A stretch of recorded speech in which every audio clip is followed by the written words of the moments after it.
Hola muchachos, ¿cómo están? Espero estén muy bien. Vamos a continuar con nuestro tercer video. En esta ocasión,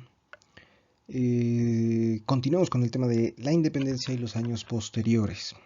Nuestro programa lo marca desde la independencia hasta la vida actual, lo cual son muchos años, son muchos sucesos. Por lo tanto, estoy ideando en hacerlo en dos, o hasta tres cápsulas. Yo los iré avisando para saber cómo vamos a trabajarlas. Hoy van a ser en el mismo sistema de video, no hay mayor problema. Pero bueno, mientras tanto, vamos con la independencia hasta poco después del siglo XIX, mediados del siglo XIX. Bueno, les traigo una breve introducción porque considero que es necesario que este tipo de temas, este tipo de casos, se trabajen dándonos una idea, un contexto, qué pasaba en ese momento. De lo contrario, recibir información por recibirla es un poquito difícil, es un poquito complicado. Bueno, breve introducción, que no es nada breve. El levantamiento armado, conocido como Guerra de Independencia o Revolución de Independencia, tiene una serie de sucesos clave para poder desmitificarla. Pues consideramos que la historia oficial fue construida por sucesos que buscaron crear una identidad mexicana o que han sido divulgados, esparcidos, comunicados para reforzar esa misma identidad mexicana. Con mucho romanticismo nacional, con la idea de acrecentar personajes que lo fueron, pero también cometieron errores como cualquier humano. Y por el otro lado, convertir a otros tantos personajes con demasiados errores en viles enemigos. De esta manera, también podemos pensar, o este tipo de sucesos nos llevan a pensar que hay cierta conveniencia histórica. De tal forma que se hablará de manera, procurando ser muy puntual, acerca de los sucesos que permitieron la creación de un proyecto llamado México. En principio de cuentas, a principios del siglo XVIII, específicamente de 1701 a 1713, para ser exactos, se da una pugna en España entre una de las casas reales de nombre Borbón y otra de nombre Austria, la cual era la heredera en ese momento de la corona española y de la Nueva España, así como del resto de los virreinatos. Este pugna se da porque hay sucesión, hay cambio de gobierno, hay cambio de corona,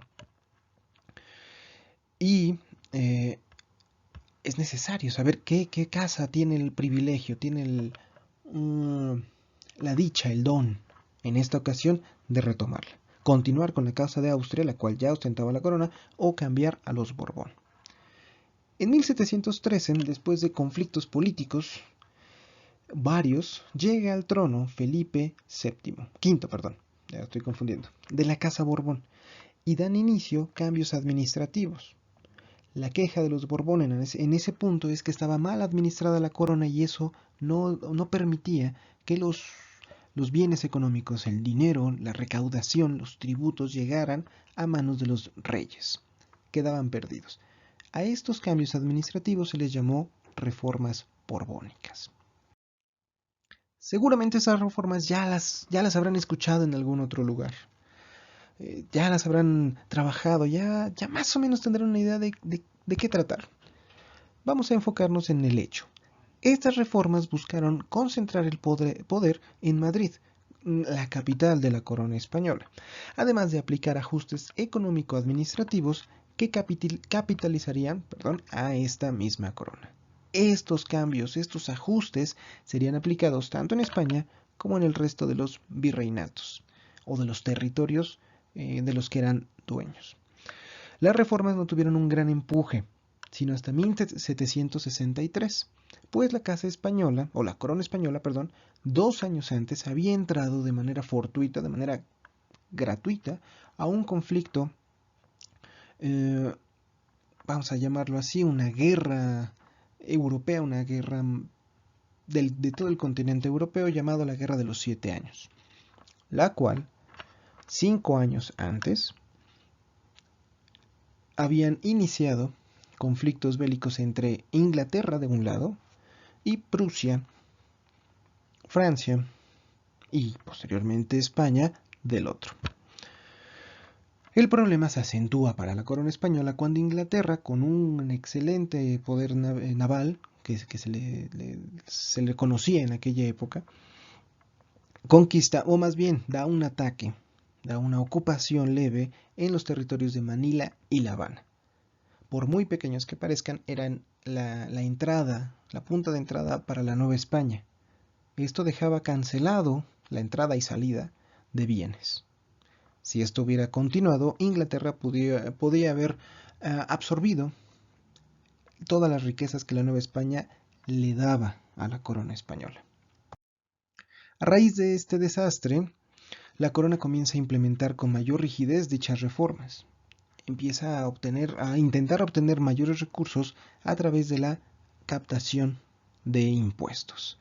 Esto crea inconformidad en los distintos reinos, los cuales estaban acostumbrados a robar poquito. A diferencia de la versión oficial, el primer intento de independencia se da en 1808 y se da gracias de la mano del virrey en turno, José de Iturrigaray. Esta acción se comete debido a que en España ya se veían otro tipo de conflictos, como por ejemplo la pugna que existió entre Carlos IV y Felipe VII, padre e hijo. Carlos IV papá, Fernando hijo. Estos dos personajes entraron en pugna gracias a chismes, vamos a decirlo así, a chismes de Francia. Bonaparte, el conquistador, veía debilidad en Carlos IV y quería asegurarse de que ni Inglaterra ni ningún otro imperio fuera a trastocar a España, perdón. Por lo tanto, le pide que le herede el trono al hijo de Bonaparte. Obviamente, medio mundo español se pone en contra de esa situación e impulsan a Fernando VII, al hijo, a que tome la corona. Este conflicto escala por mucho tiempo y entonces ahora sí Bonaparte dice, a ver, se están peleando mucho, vengan para acá, los voy a retener en Francia en lo que tranquilizan sus problemas y mientras voy a dejar a mi sobrino en la corona española. Esto causó una hecatombe. Esta hecatombe la observa José de Iturrigaray, el virrey, y decide como estrategia política intentar independizarse. Esto no se logra y el 15 de septiembre de 1808 José de Iturrigaray cae preso por la corona española. En diciembre de ese mismo año ya había partido hacia España. No habían regresado. Con este antecedente, 2 años más tarde, un grupo de criollos, acompañados de un sacerdote, encabezarían un levantamiento armado, con la encomienda de traer a Fernando VII como rey de la Nueva España, cosa que jamás iba a suceder. Pero conforme escaló el conflicto, conforme las batallas fueron un poco más violentas, ese deseo se difuminó. Esto gracias al incorporamiento de distintas castas o mestizos de otros criollos que tampoco estaban de acuerdo con las reformas borbónicas y es más, estaban en desacuerdo con la corona española, que siempre los había ignorado, y finalmente algunos indígenas, no todos. Podría ser un principio de aquellos mitos que los grupos indígenas siempre apoyaron la independencia. Ellos tenían un papel privilegiado. Ellos no pagaban tantos impuestos como los mestizos o los criollos. Tenían sus territorios, podían usarlos. Eran pocos, habían sido muy maltratados, pero de eso a no tener nada, no tenían ningún conflicto. Sin embargo, bueno, algunos grupos se unieron a la batalla.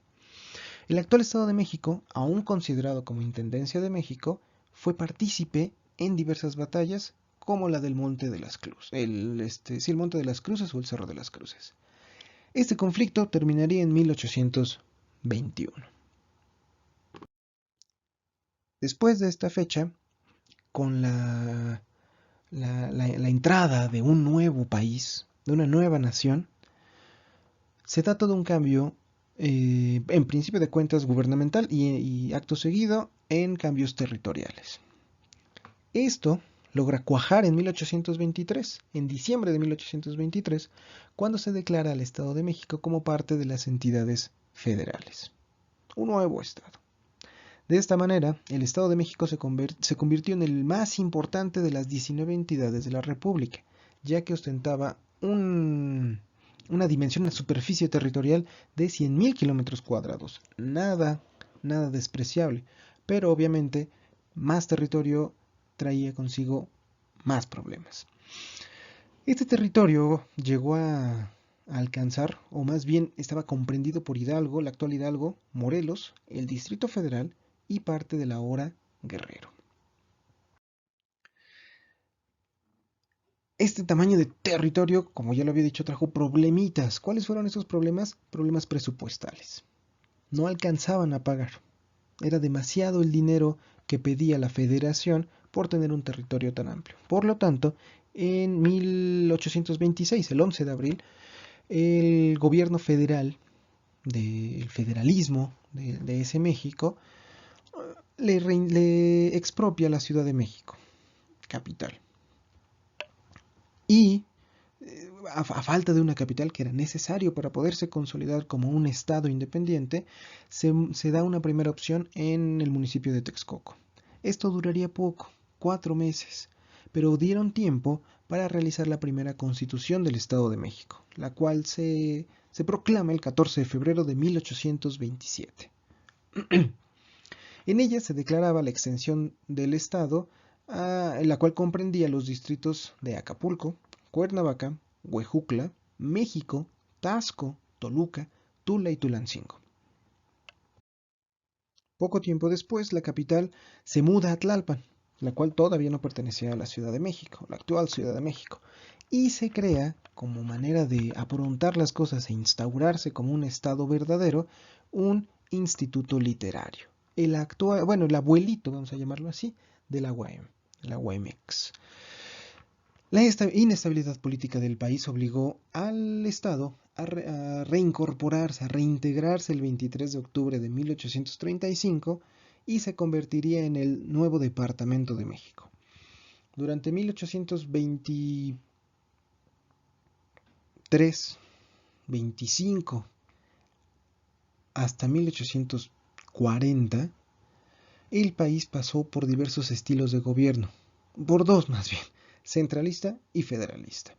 El primero integraba todo el poder en la capital, en el centro del país, y el segundo lo dividía en estados libres y soberanos, el sistema que actualmente tenemos. Pero estos cambios de políticas constantes por las entradas y salidas de los que ahora consideramos liberales y conservadores, ocasionó mucha inestabilidad económica política.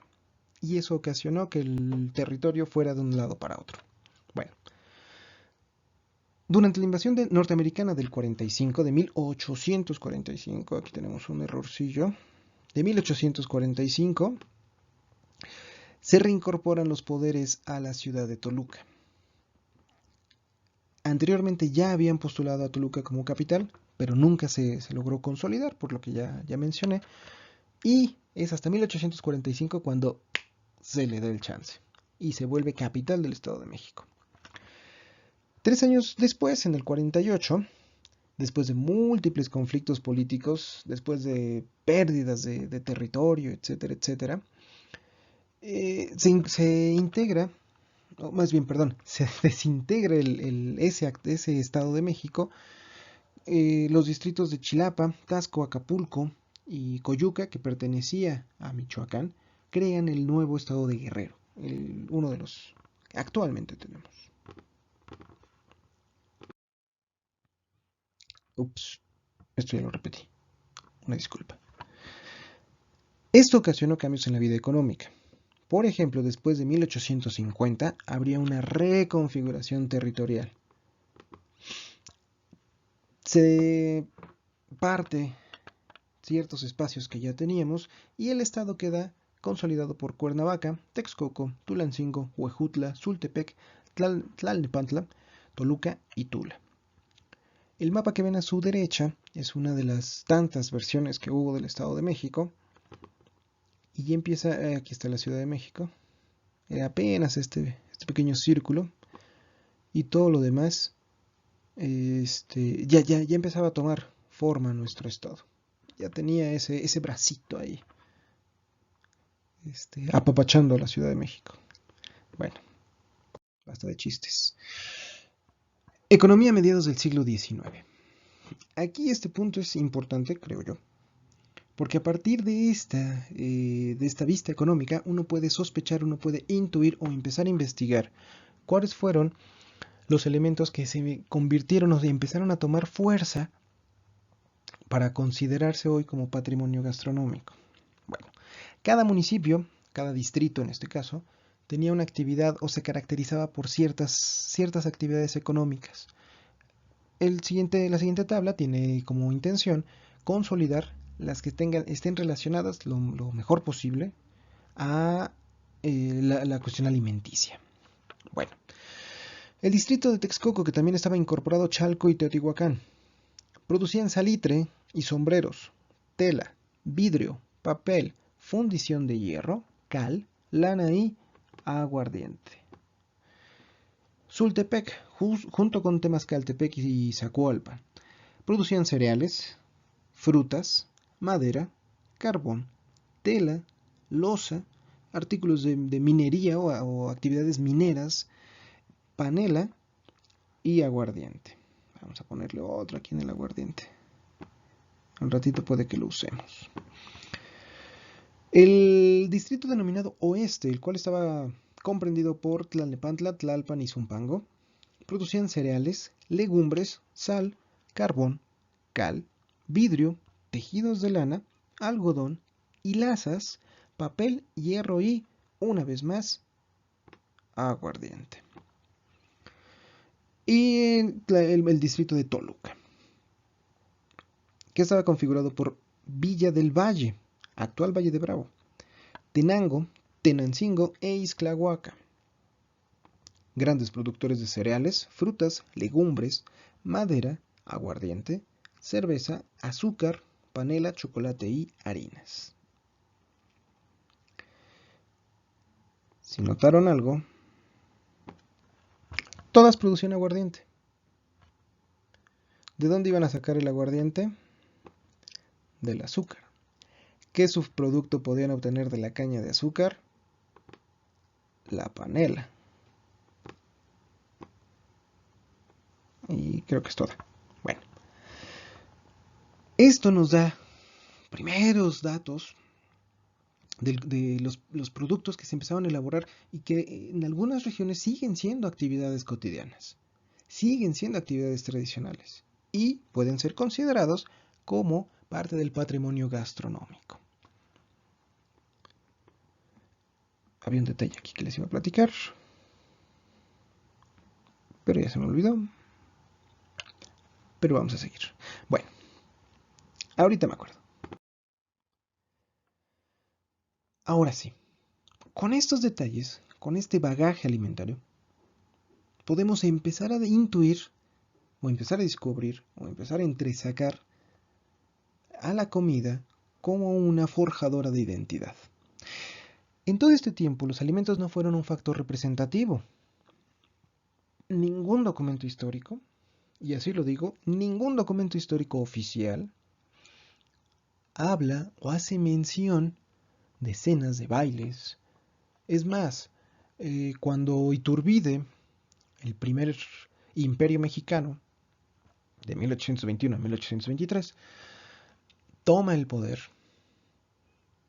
se corona de una manera muy pobre, se tuvo que mandar fundir mucha plata, mucho oro, para hacer la corona, para hacer todos los aditamentos de una coronación. Cabe recordar que después de esa coronación, todos esos implementos se llevaron de nuevo a la fundición y se volvieron a hacer en lo que originalmente eran, que eran monedas de oro o monedas de plata. Porque valían más como moneda que como chunches, que no tuvieron mayor sentido.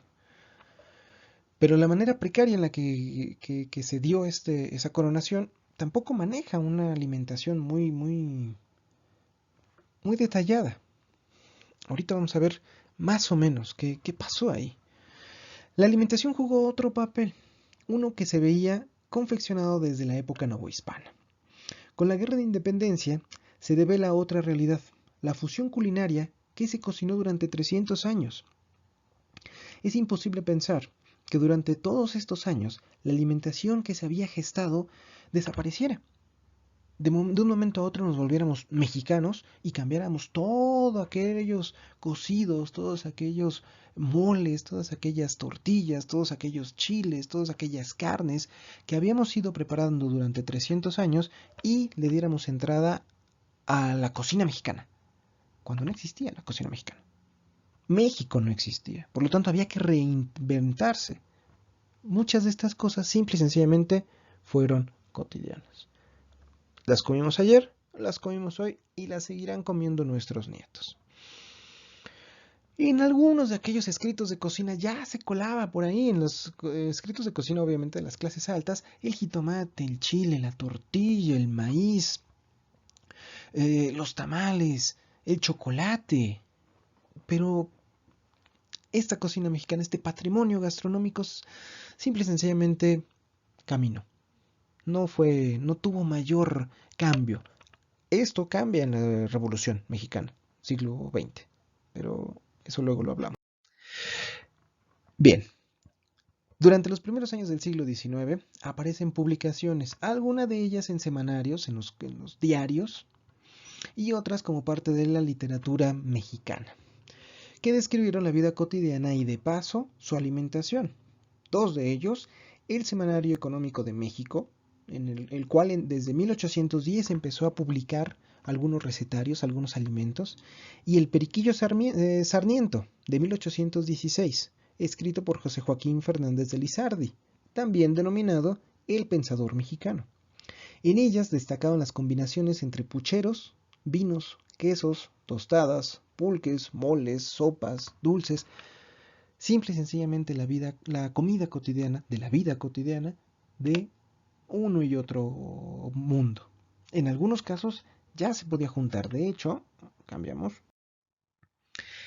Esta, esta apertura, esta independencia, propiamente lo que organizó, lo que permitió fue que si yo criollo disfrutaba más unos frijolitos refritos con tortillitas y chilito por las tardes o al mediodía, y antes me daba vergüenza decirlo, porque como yo iba a preferir la alimentación de los indios, de los mestizos, de las castas, antes que la comida de la madre patria, ¿no? Como muchos años se le llamó.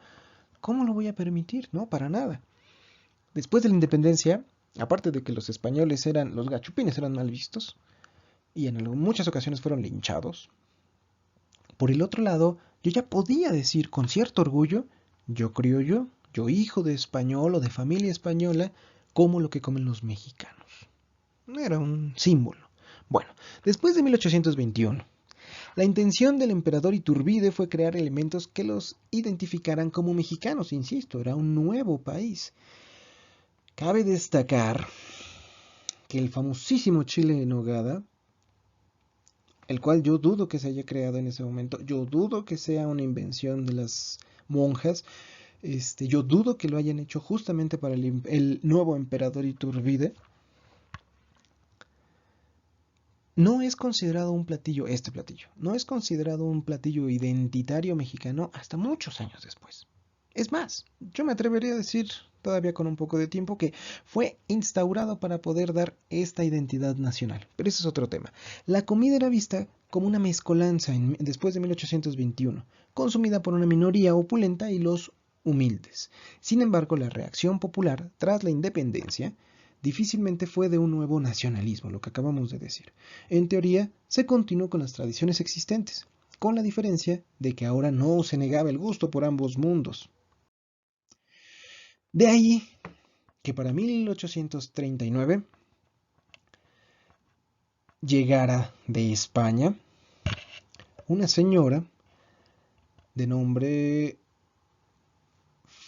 Francis Skin English, escocesa, y llegara del brazo de don Ángel Calderón de la Barca, este último primer ministro plenipotenciario de España. Cabe recordar, o cabe apuntar, que en 1836, después de muchos conflictos y muchos pleitos entre la Nueva España, la ex Nueva España y la corona española, en 1836 el rey en turno reconoce la independencia, Fernando VII, reconoce la independencia de México. Chequen hasta cuántos años después.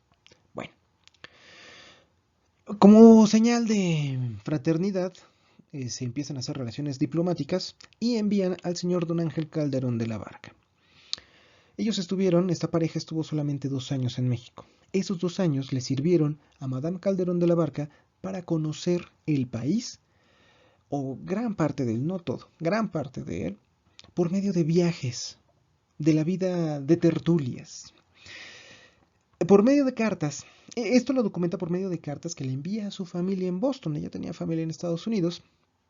Envía una cantidad enorme de cartas y una vez que sale de México, años después, selecciona un número X de cartas y decide publicarlos. Y le llama La vida en México, o de viaje en México. Esta literatura de cronistas, de gente que lo vivió y lo experimentó, se llamó literatura de viajes. Es muy importante el libro de Madame Calderón de la Barca, porque aparte de que nos da una pequeña idea de cómo era ese México, nos deja datos muy curiosos. El pulque, las tortillas, la comida de calle, la comida de los banquetes, las tertulias, la vida de aventura de alguien como ella, alguien que venía, era gente de mundo, y que vino a un país que se estaba creando, que tenía muchos conflictos políticos, pero se fue en 2 años, se fue encantada. Bueno, vamos a seguir con dos detalles. Del lado derecho tendrán la portada. Este es un libro conseguible, es un libro barato, es económico. Si tienen la oportunidad, cómprenlo. Es muy importante para el estudio del patrimonio. Durante su estadía en el país, los Calderón de la Barca recorrieron nada más en el Estado de México, o actual Estado de México, Atlacomulco, Mexicalcingo, Toluca, entre muchos otros pequeños lugares. Su descripción deja cuenta de vistas, de la gente, de sus modos y de su alimentación. Dos citas de este libro. Nos sentamos a la mesa 6 comensales, ante un guiso de aves y unos frijoles. Un segundo. Levantados a las 5 de la mañana, vestidos a la luz de las velas, tomamos chocolate. Serán muy simples, pero estos 2 detalles hacen alusión, a una visita que tuvo al Valle de Toluca. Menciona la hacienda de la Gavia y menciona la hacienda de San Nicolás. La de San Nicolás en Lerma y la Gavia por Volcán. Bueno, luego les platico eso de por qué señalé para allá. En un segundo aspecto, dice o hace alusión, esto es muy importante, al término indio, refiriéndose a los mestizos, a la gente que vestía de cierta manera. No lo hace con un sentido peyorativo, cosa que ahora sí se hace. Pero, a comparación de otros personajes, ella simple y sencillamente los llamaba de esa manera y no les tenía ninguna animadversión.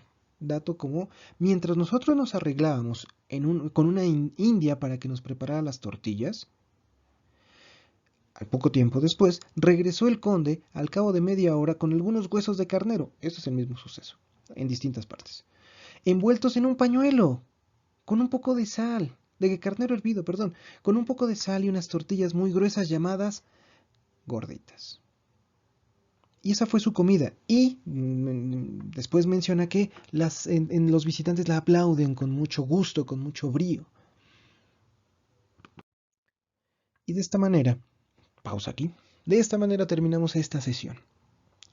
Insisto, la próxima semana les traeré la segunda parte de esta historiografía, se le llama, historia de las fuentes.